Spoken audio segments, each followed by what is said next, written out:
Olá pessoal, o padrão de hoje é o padrão Singleton. Ainda é um padrão criacional e vamos ver o que esse padrão tem a nos oferecer. Vamos lá.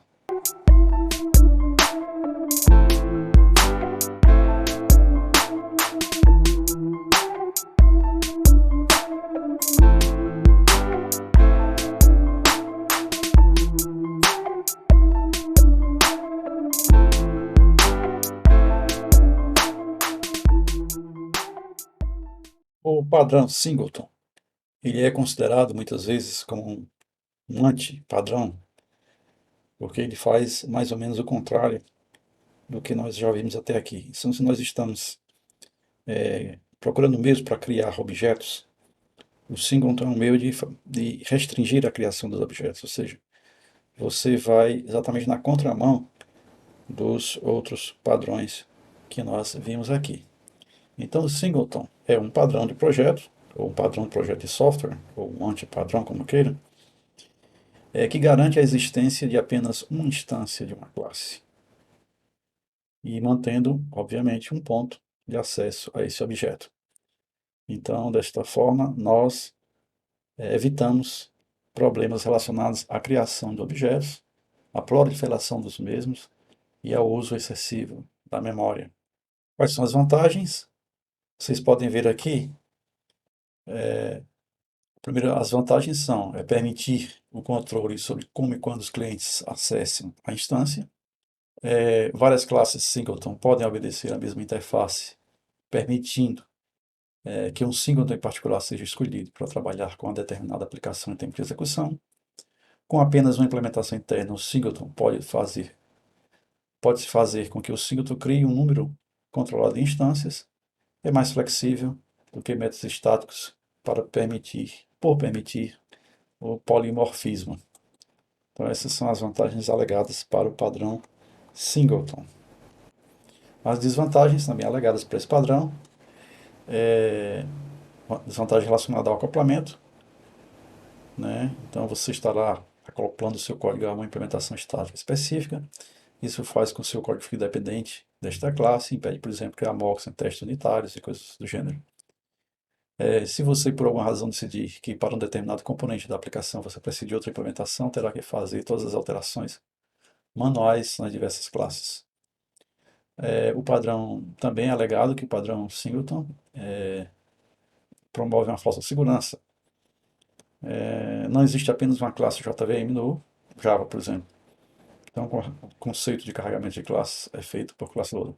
Na realidade, o que se diz é que a gente tem a ideia de que um lugar só está centralizando a segurança do objeto, mas não é o caso que você tenha isso de um ponto de vista forte. Embora a sua implementação possa garantir que, para o seu programa, visivelmente vai ter apenas uma instância ou um método de acesso a uma única instância da classe.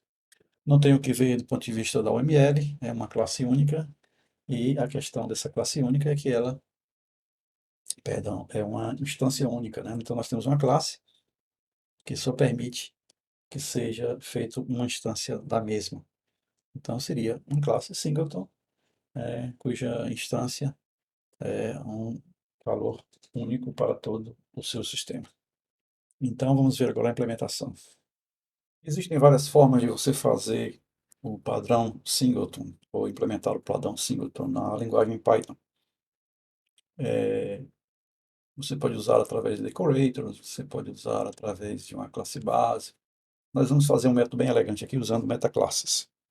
Então eu aconselho a quem não conhece essa propriedade do Python, que dê uma olhadinha nos manuais, tutoriais sobre o assunto. Então, basicamente, a metaclasse é uma classe que controla a estrutura interna da classe ao qual ela é meta, né? Então, a primeira coisa que nós temos que fazer, vocês podem ver aqui, é definir uma metaclasse, nós vamos chamar de singleton meta. Essa metaclasse vai, através da variável instâncias, controlar todas as instâncias possíveis que são criadas a partir da classe que ela, digamos assim, envelopa, né, que ela controla, né? Aqui nós temos a função call, essa função call, ela vai ser chamada sempre que eu for instanciar ou criar um objeto da classe da qual essa aqui, o singleton meta, é a meta, né? Então, nós vamos aqui, toda vida que eu instanciar uma classe, ela vai chamar essa função call. E essa função call vai verificar. Então, o que é que essa função call vai fazer? Primeiro, eu vou imprimir aqui, ah, ele vai mostrar que é a classe que eu recebi para controlar, vem nessa variável CLS, né? Então, ela vai receber o primeiro argumento do CLS, é como se fosse o self normal das classes em Python. Aqui, os argumentos padrões que vêm, chamados quaisquer que sejam eles serão recebidos aqui.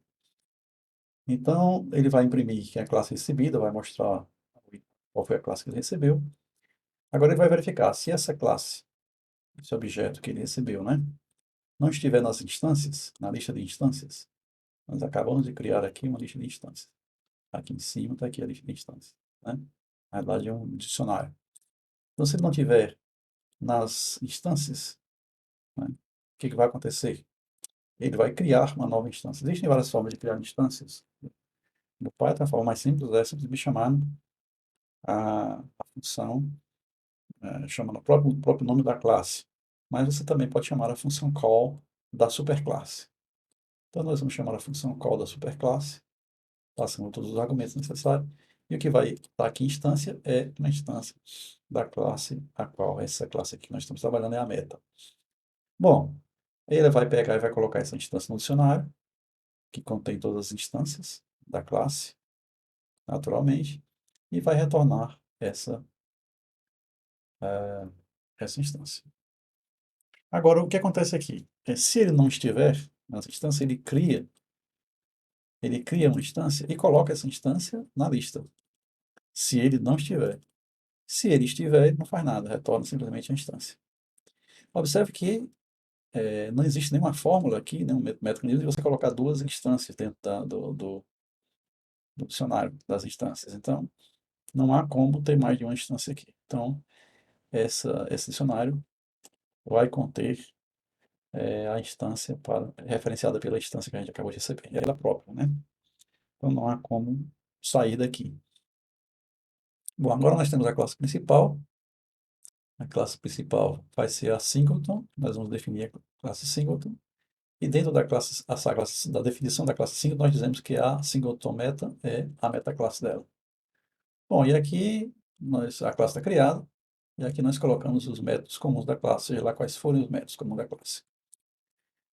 Ótimo. Então, nós temos aqui toda a definição da metaclasse, da classe, e aqui vamos ter o código principal, que é o código cliente.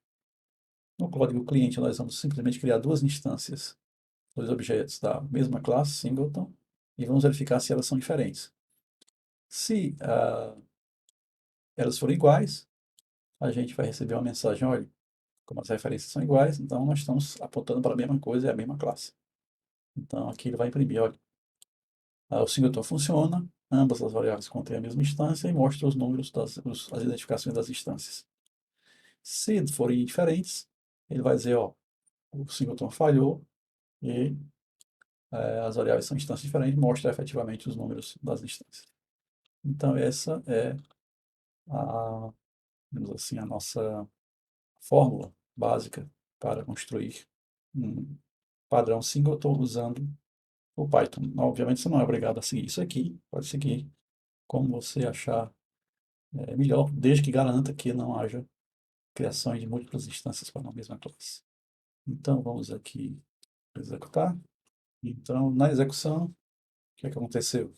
Ele executou a nossa classe singleton e ele diz, olha, aqui foi a classe que eu recebi para tratar, né? Aqui é a classe singleton, né? Que a gente acabou de criar. Ele recebeu duas vezes porque nós criamos duas instâncias, o S1 e o S2. Então, ele recebeu duas vezes. E depois ele diz, olha, o singleton funciona porque aquele if deu positivo. Ambas as variáveis com a mesma instância. Então, observe os números aqui. Identificação 23, 30, 78, tal. 23, 30, 78, 41, 46, 18, 608 são iguais. Então, se nós continuarmos criando instâncias da classe singleton, elas vão continuar se referenciando ou referenciando um único objeto. Então, é isso aí. Espero que vocês tenham entendido. Talvez a complicação aqui seja pela essa função avançada do Python, que é exatamente a função metaclasse. Deem uma olhadinha na função metaclasse e também na função call. Então, o Python tem várias formas de instanciar objetos, a forma mais comum é essa aqui, né? Mas ele também pode ser feito dessa forma aqui. Nós temos aqui dentro. Então fique à vontade, dê uma pesquisadinha no Python. E para quem trabalha com as outras linguagens, eu vou deixar o material, os vídeos aí para vocês verem mais discussões a respeito desse padrão e outras implementações, incluindo a linguagem Java. Então, boa sorte. É isso aí.